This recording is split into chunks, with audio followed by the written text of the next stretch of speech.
Bueno, primero yo voy a hablar sobre el escenario que tenemos hoy en Brasil. Como algunos de ustedes saben, tenemos en Brasil un sistema de comunicación muy concentrado, pocos grupos económicos dominam tudo o que se produce y que se vehicula en el país. Es un país muy grande, pero los grupos principales están centrados en lo eixo sudeste, basicamente en São Paulo y Rio de Janeiro. Entonces, esto gera problemas para a circulação da informação e também para a garantia da liberdade de expressão, principalmente quando temos momentos de crise política, de acirramento de opiniões como acontecera recentemente de 2015 hasta os dias atuais, em que os meios de comunicação difundem um único discurso. Então, a concentração tem uma influência muito forte, uma consequência muito negativa para a liberdade de expressão. Esta concentração também tem uma influência negativa quando se habla de garantizar outros direitos, entre estes, os direitos da infância e da adolescência. No Brasil não temos uma autoridade reguladora que fiscaliza, que faz o monitório da programação televisiva ou do rádio. Então, é muito complicado. Temos um Ministério das Comunicações que hoje está conjugado com o Ministério da Ciência e Tecnologia desde o ano de 2016. Então, um ministério que ha reduzido muito o seu papel. Mesmo antes não havia no Ministério capacidade técnica ou instrumental para monitorar a qualidade da programação. E por fim, ainda sobre esse cenário, existe um movimento crescente em Brasil, muito conservador, muito autoritário, que hoje se coloca contrário aos direitos da infância e da adolescência, com muitos projetos de lei em trâmite em Congresso Nacional para regressar muitas leis, retroceder muitas leis que hacen garantir os direitos da infância em Brasil. Las últimas décadas ha coincidido também com o crescimento e a reprodução de um tipo de programa em Brasil, um tipo de noticiário que é um noticiário policial, pero é um tipo específico de noticiário, não é como em outros países que a parte do conteúdo policial está junto com o conteúdo jornalístico. É um tipo específico de produto, né, produzido no Brasil, que chamamos de programas policiais. Em Brasil chamamos de programas policialescos, porque reúne a cobertura da segurança com uma narrativa de entretenimento grotesca, que faz chacotas e coisas desse tipo. Por isso chamamos de programas policialescos. Esses programas existem desde os anos 80, pero na década de 2000 há uma progressão, uma reprodução em massa destes programas. Se antes havia um ou dois programas nacionais, hoje temos dois programas nacionais que chegam a todo o território nacional, e temos em cada estado, em cada capital, pelo menos mais dois programas que abordam acerca da localidade, a vida policial, a atividade policial em la localidade.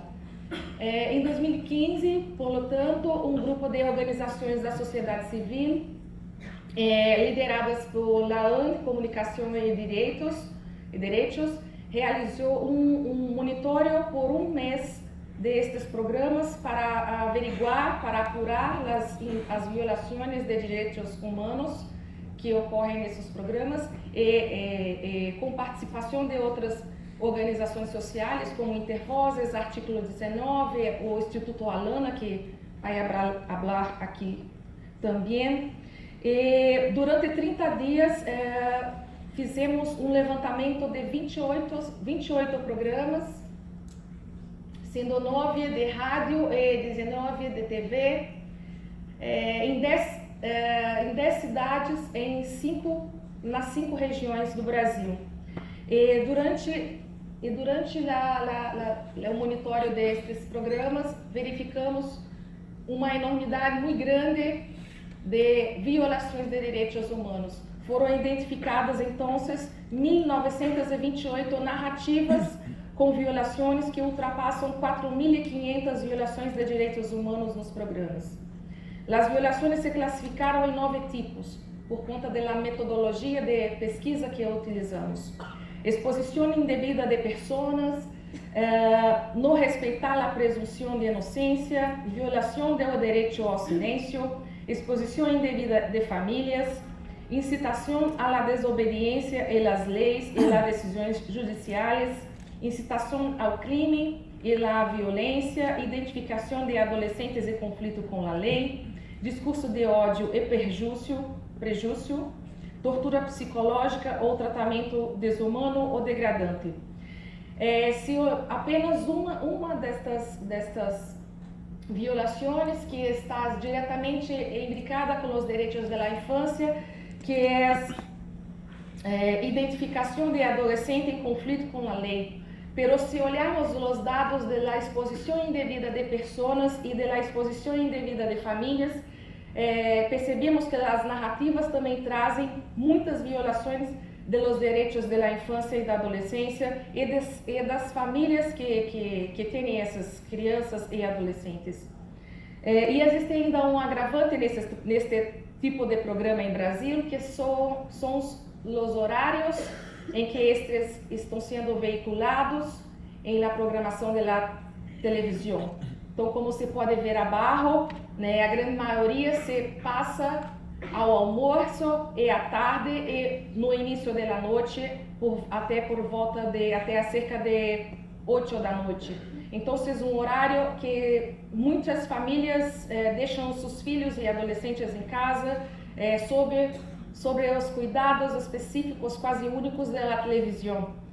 Então, isto é um agravante quando se fala que estes programas veiculam muitos conteúdos violentos e degradantes.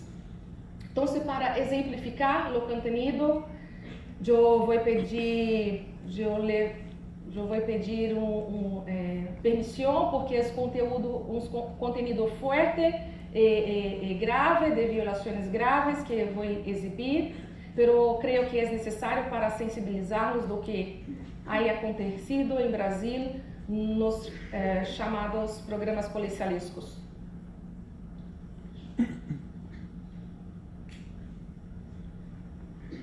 Não é esse? Aqui.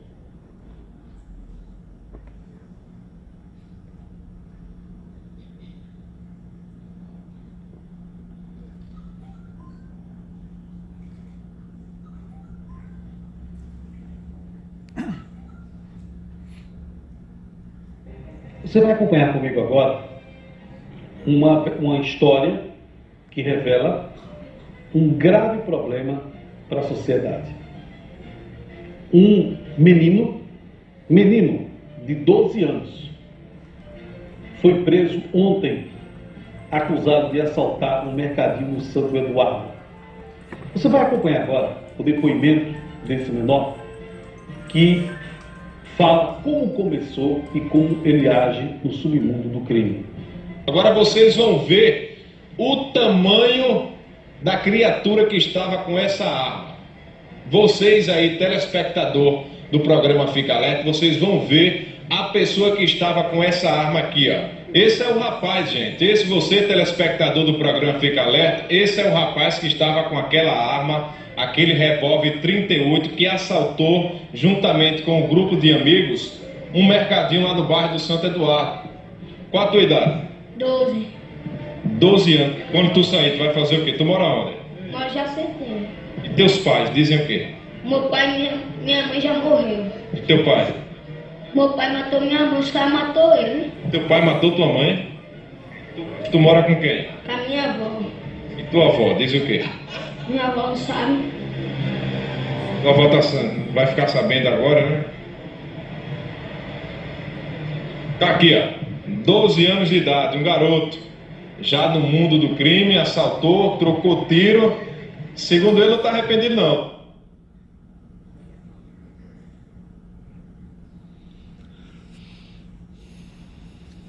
Você vai acompanhar comigo agora uma história que revela um grave problema.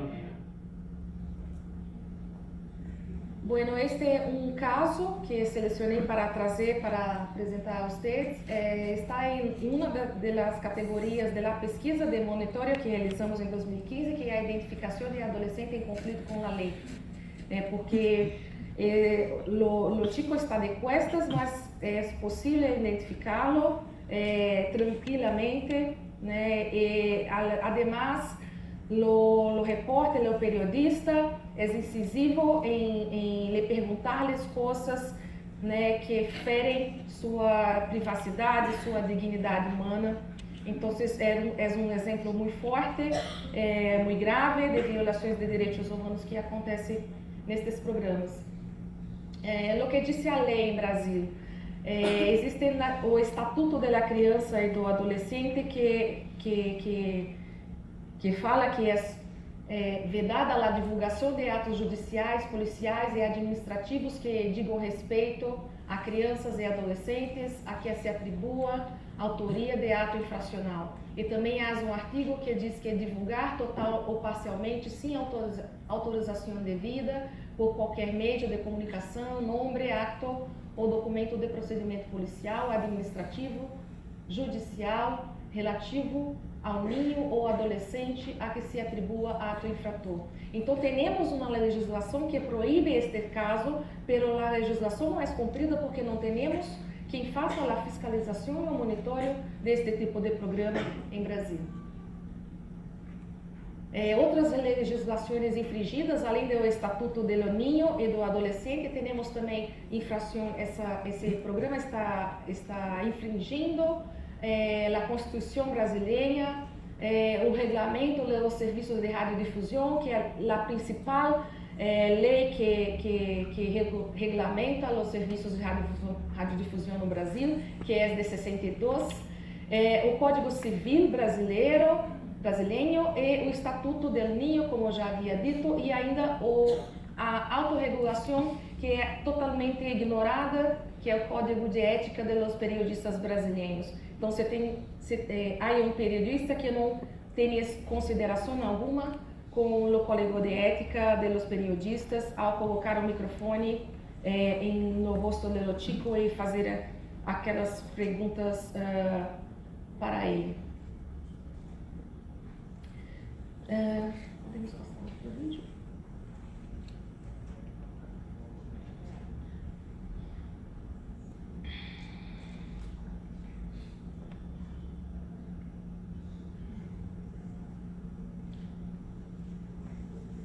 Aí essa garotinha, apenas 9 anos, seduzida, já induzida por este homem de aproximadamente 40 anos, Francisco, o nome dele, é este o nome que temos. Olha só, vejam só essas imagens, a revolta, beija a criança, e as cenas que começam cada vez a ficarem pior.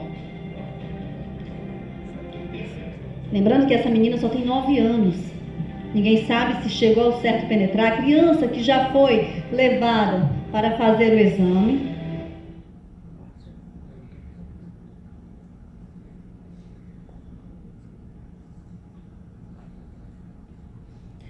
Bom, este é um caso de exposição indevida de persona. A chica de 9 anos teve sua imagem exibida em 3, 4 programas policialescos.